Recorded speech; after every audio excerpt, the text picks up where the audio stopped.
Hi, everybody. My name is Bennie. Hi there.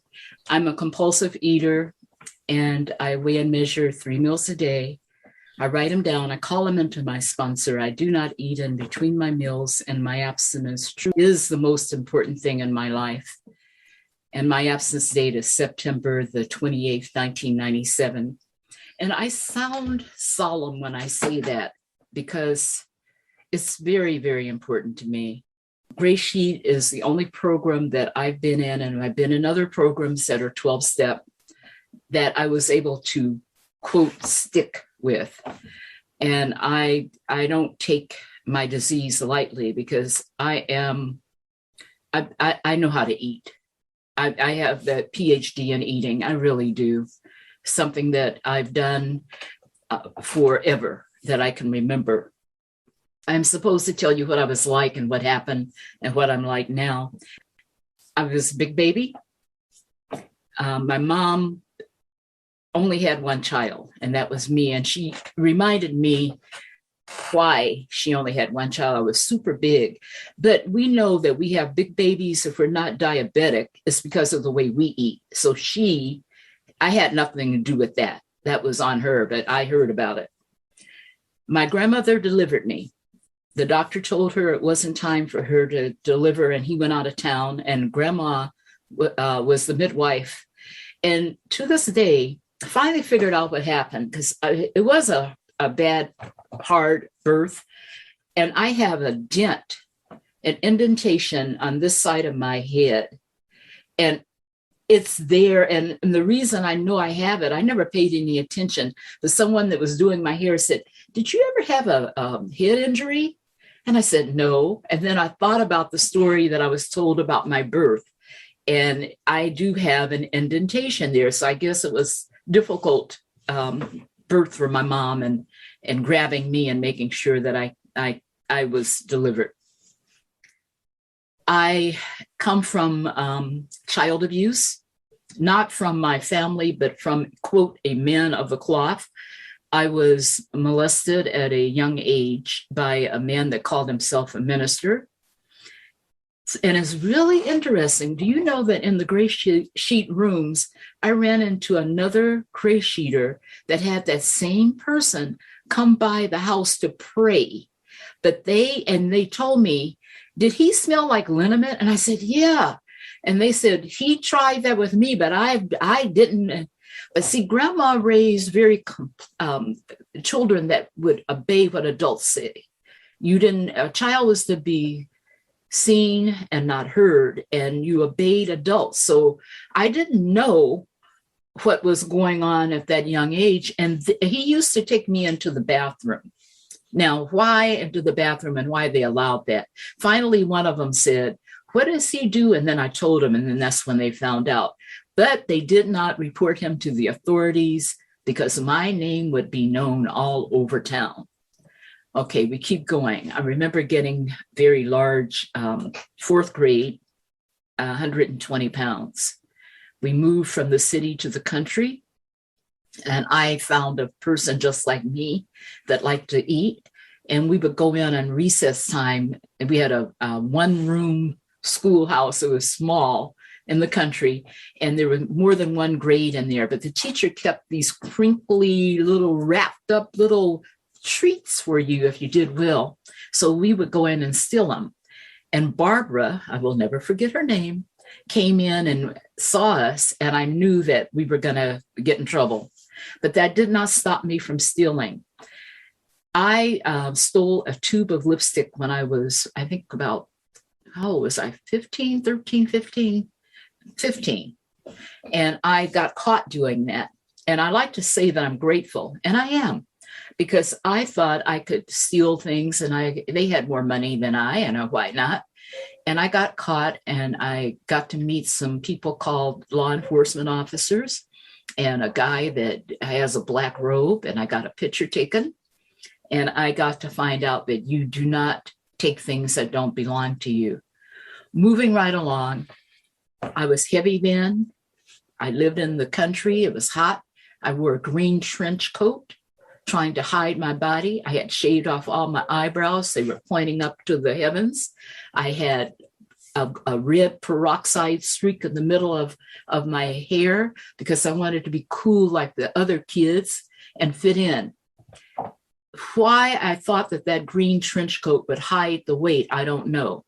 And why I thought that shaving off my eyebrows and having penciled eyebrows going up towards the heavens was cool, I don't know. But I wanted so much to belong. I kept that weight on. I would lose weight, I would gain weight, I would lose weight.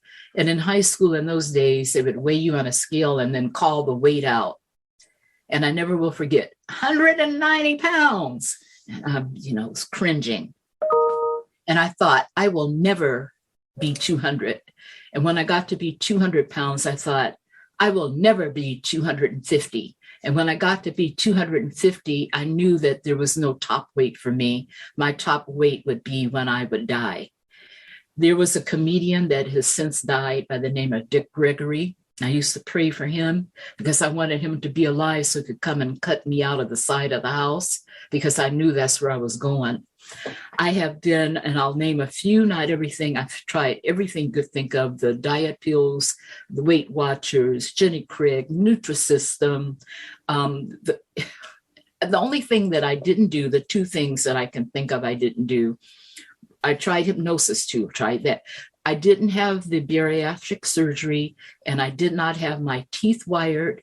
Oh, and the balloon. There was a balloon you could swallow. The doctor would inflate it to make you feel full in your stomach.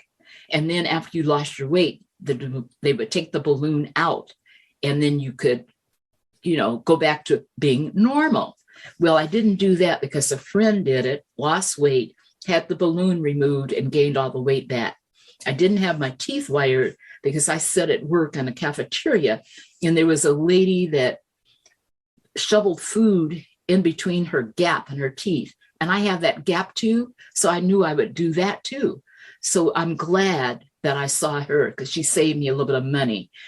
There was another diet, and check the name of it, Cambridge.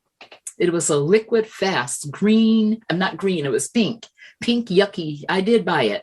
Pink yucky tasting stuff. And I also tried it was a brown protein, liquid protein.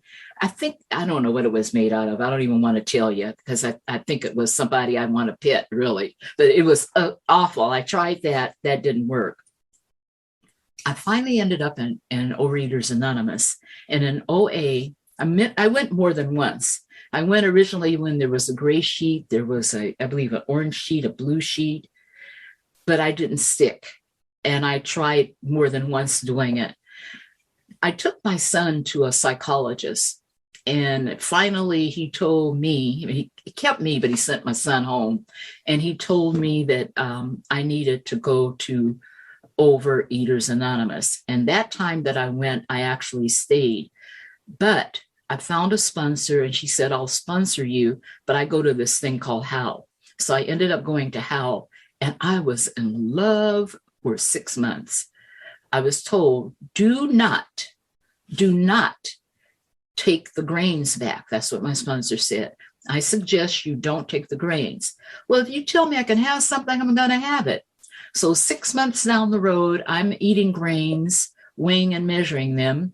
And then I started eating a sugar-free thing. And I rationalized that since it had no sugar in it, I could consider it one fruit and part of my protein. So I was buying that and eating one. Then I was buying it and eating the whole container. Then I decided, you're wasting money. Go get the real deal. Try that. And if you eat enough of it, you'll get sick of it and you won't. Long story short, I ended up gaining back every pound I lost plus. And during that period of time when I looked kind of normal, I had gone to law school. And at the end of my time in law school, I had gotten so big that I was using a cane to walk up and down the stairs. And one of the professors had gone to another school and she came back to give a lecture. Her specialty was criminal law. But she came back to give this lecture and I could read lips because I had to sort of learn how to do it when I was a law enforcement officer. And I sort of learned how to read the lips of the inmates. So she said to her friend, what happened to her. And I had gone to study with a couple of my friends, and they decided to have lunch. They had a white product that was in a pot that you boil, and if you know how to cook it, it doesn't stick together. And I had one serving of it. And the next thing I remember is my friends looking at me because I'm cleaning out the pot. So by the time I finished and graduated, I had gained all that weight. I had to go to the Avenue, which is similar to Lane Bryant, to find a dress. So why is it I'm able to do Gray Sheet and I'm not overeating, or cheating? Two reasons. Number one, I really believe the honesty, openness, and the willingness that I follow that. That's number one. I don't lie about my food. I know that if I add anything, that I'll be off and running because it's all in my head. And I also know that the little saying that we have that's called "no matter what" is not just a little cute thing. It saves my behind. My no matter what's in the rooms, I'll name a few of them. My cousin that was like a sister died. She had diabetes. She needed a liver transplant. It didn't happen in time. So she died. And when I was a kid, I used to think, if anything happened to her, I couldn't live. Well, I continued to live. I've had knee surgery. I had cartilage removed on my left knee. I had a total knee replacement on the right. My sponsor helped me through that. I also had abdominal surgery and abstinence. GreySheeters brought me food. I also lost my mom. My mom lived to be 100, and that still wasn't enough years for me. And the most traumatic, no matter what I had in my life, is the loss of my only child. And sometimes I can talk about it and I don't have a tear, just dry. And sometimes I talk about it and it's almost like I'm back there at that day when I got that phone call that he had died. There's a disease called amyloidosis. It's very rare, and had a rare son, and that took him out. And there's somebody in this room that held me from a distance during that time, consoled me, prayed for me, and supported me. And for that, I will always be grateful.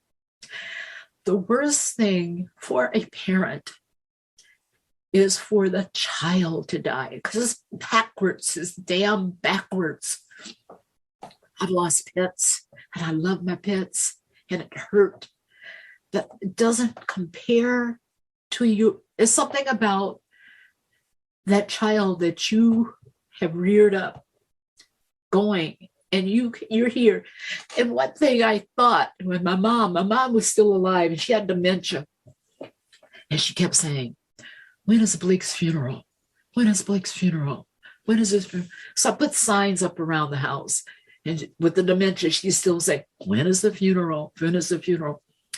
And part of the thought that I had also, and she would never know it, I never would say it, but I thought it. Here you are, 90 some years of age, because she was at that time, and you're still here and you don't know it.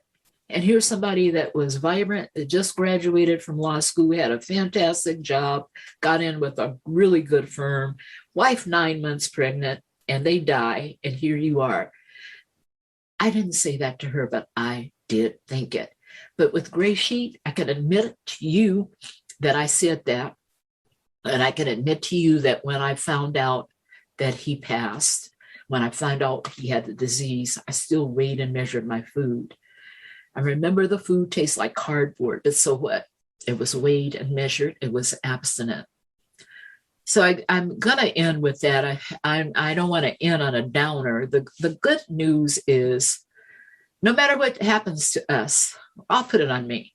No matter what happens to me, I'm going to remember that there's another meal coming, that I have somebody I can call, and this program will make sure that I'm able to go through whatever. I don't care what happens. There's a way to get through it with Gray Sheet and with GreySheeters. So for that, I am very grateful. And I hope I haven't been a downer, everybody. I have a pretty good life. I didn't tell you about the good things that are happening. I'm still working. I work when I want to, and that is wonderful. It makes me excited. I do some fun things. I do a little bit of commercial acting, and I love that. I get to meet people and be around youngsters, and it's a blast. Tell you about it later, next time, another time. Thank you very much for listening to me, no matter what.